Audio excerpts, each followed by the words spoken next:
Yo, what's good, Griffo13 here back in the day, and today, guys, I'm going to be teaching you how to tune an off-road vehicle here in Forza Horizon 5. Now, just a couple little helpful hints right off the bat. If you want to change the engine noise of your vehicle, come on over here to the engine and you can actually rev using the right trigger and determine what noise will actually benefit you the most. So, for example, here is the stock engine noise on this Bronco. And I don't really like the V6 Ecotech, or not Ecotech, EcoBoost. Ecotech is Chevy. So I decided I wanted to have a little bit more grunt to it. So we got ourselves the 5.8 liter V8, which sounds like this. We got a nice little bit of a brabble right there, and it's smoother than the 6.2 liter V8 in my opinion. I really wanted to get the 7.2 liter, but unfortunately it was just a little bit too powerful for the vehicle we were building. Now, when we come over here into the upgrade shop, if you're wanting to build a rally car, oftentimes you'll have your aero and appearance, and you'll make sure you want to install the Forza aero for the front bumper and the Forza aero for the rear bumper. However, though, since this is an off-road build, it's not necessary to do so. You can choose whatever parts you really want to install, but the main reason is that this will unlock tuning of your downforce. So if you're building like an off-road rally car, maybe like a Subaru or something along those lines, it may be beneficial to go ahead and have that. Unfortunately for us, all we get is a cosmetic bull bar on the Bronco, so really, in my opinion, I don't like it. So what we did instead is we just added a light bar, and honestly, I thought that's all it needed. As we move on, this is the first spot where we're really going to see any tuning needs. And what you really need to know is choosing your off-road tire. Now you can choose off-road tires or rally tires if they are an option. As well, you also have the width. In my recommendation, I would max out the front width and the rear width, as this is going to give you the most amount of traction on the dirt. So then what we do is we move on over here to our drivetrain. Alright, so you have your clutch. Go ahead and install your race clutch. Go ahead and install a racing transmission of your liking. Now, in this case, I chose to do the 8-speed transmission solely because I actually owned it. Now, if I didn't own it, I might have gone with the 6-speed, because what's really going to happen here is this is going to determine how many gears you get to use when tuning the vehicle. Honestly, I don't feel a real big need for anything more than 6 gears, so I really wouldn't do a whole lot of these high gear ratio racing transmissions. I just don't like them. I just don't like them. A 6-speed is really where it is at, in my opinion. So then what we do is you also want to add your racing driveline, and then we come over here to the differential, and you have a couple of different options.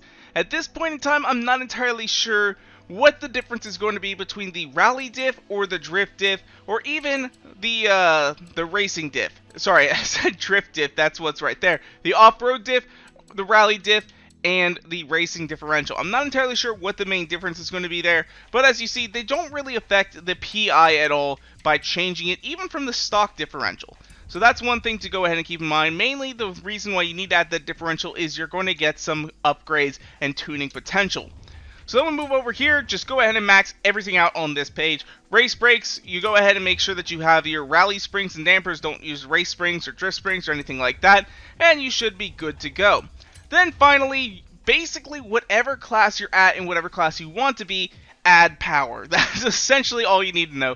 Some tips and tricks is really, if you want to add a whole lot of power, a lot of times your displacement, your superchargers, your turbochargers and stuff like that are going to have a lot of power upgrades, as well as your displacement, and I believe it's your cams. Your cams can get a whole heaping amount of upgrades. So those are a couple really good ones to keep in mind. Oil and cooling a lot of times is essentially free. As you see, I get a boost of, how much horsepower is this? So 822 to 830. So I get free horsepower essentially for this PI. I get 8 horsepower. Flywheel is also a good thing. This is going to help you shift a little bit quicker, but at the same time, it can just add that little bit of performance that's needed to reach the end of the top of your class. So those are just a couple of quick, helpful tips right there.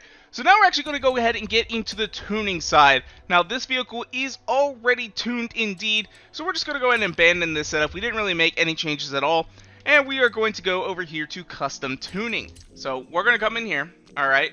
So this is at stock, very low PSI.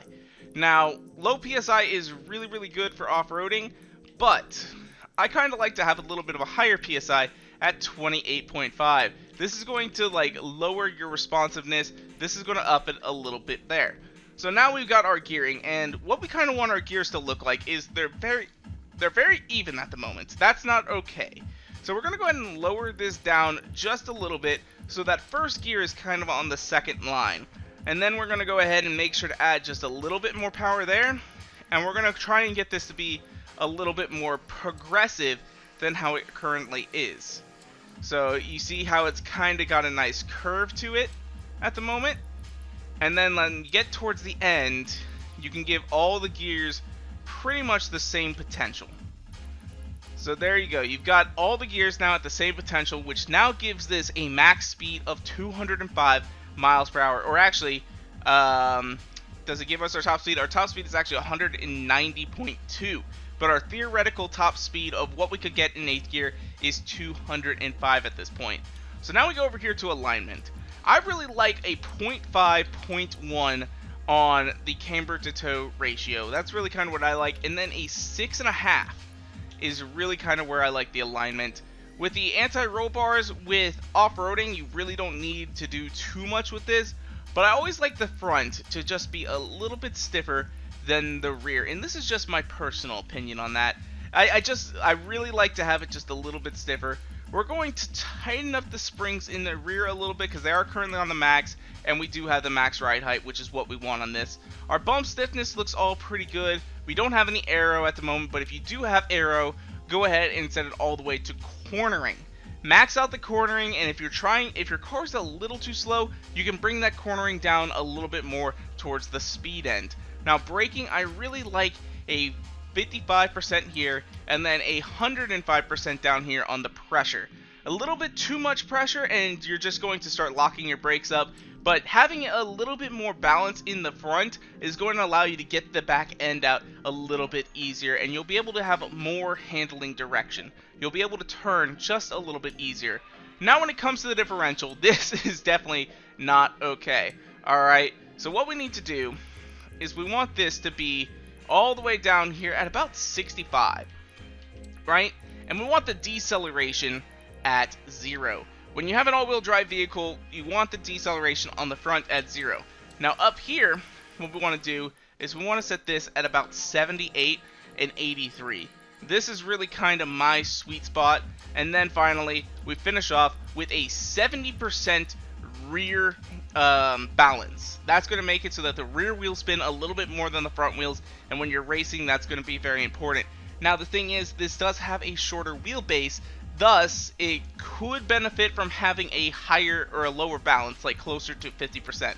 So we're going to keep it at 70 for now, and now we're going to go test it and see how this vehicle actually does. So just my initial thought of driving it, this is actually a pretty damn good vehicle. It handles very well, the gears are all working out just fine, exactly how I anticipated them, and you can see that the car is fairly responsive. You can tell it's got a little bit, maybe a high amount in the rear, so maybe like 65 would be a little bit better because of the shorter wheelbase on the 2-door Bronco versus a 4-door Bronco. If we ever get a 4-door Bronco, that might be the way to go. But unfortunately with the 2-door Bronco and its shorter wheelbase, I could see that being a little bit more beneficial to be at 65. But we're going to come over here. We're going to make sure that we get this going. And we're going to test it out on a race and see how we're able to do. So let's go ahead and see what this car can do. Just to kind of prove that I am very confident in my tune, we're going to up our difficulty to unbeatable. Now unbeatable in this game is very, very unbeatable. So this, if we can actually finish fairly high, that's going to prove that this is a very good car. Now when I was in my Let's Play, I was doing it on highly skilled, and I was barely winning. So we're going to see how we actually do on unbeatable, just for shits and giggles here. We're going to see how this car does. But we have got a V8 engine now with a nice transmission, and this thing is going to handle it phenomenally. See, we already are up here into 4th. And around this corner, I was having a lot of trouble before in the B-Class version because we had very, very low tire pressure and had all that stuff that was going on in the rear ratios of the all-wheel drive system. where it was at 100% deceleration. So as you see here, like, we are doing pretty damn well. Like, this car is handling phenomenally. Like, it's got a little bit of a kink to it. Like, I feel like it might benefit from having a little bit more brakes because it does have a V8 in it. So maybe like 106, 107, but really not too much more than that. And I'll go ahead and upload this tune, make it available to you guys. But let's go ahead and do this race, see how we actually do. Alright, come on. Now a lot of this is actually road racing.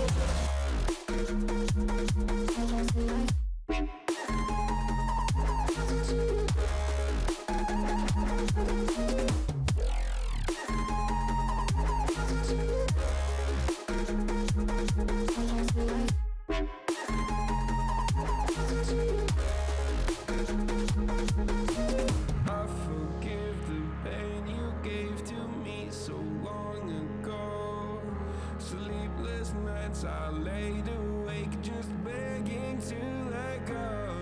I almost got to suicidal thoughts, but you stepped in. An angel sent from heaven showed me how to. Again with the checkpoint misses. Like, that's on my fault. Is that I'm just not actually, you know, making sure to get those checkpoints. I'm taking things a little too far. I need to learn how the checkpoints work, because like if you just barely love tapped it in Horizon 4, oftentimes it would count. Does not seem to be the case here in Horizon 5. But there you go. We were able to get a second place on unbeatable difficulty with our A-Class Ford Bronco. That's pretty dang good in my opinion, especially for someone who is not a very good driver in their own right. But as you see right there, we actually had the fastest lap time at 1:13.207. So that tune will be available up on the storefront if you guys want to download it. As well, tons of other off-road tunes are going to be available. So anyway, that's where we're going to wrap things up for today. If you guys want to, you can follow me on Twitter and Instagram at twitter.com/Griffin13 and Instagram.com/Griffin13. And if you guys like this video, go make sure to hit that like button down below for us, because you already know your support is so greatly appreciated. And make sure to subscribe for more videos coming out all the time. Thank you guys so much for watching. Peace out. Bye!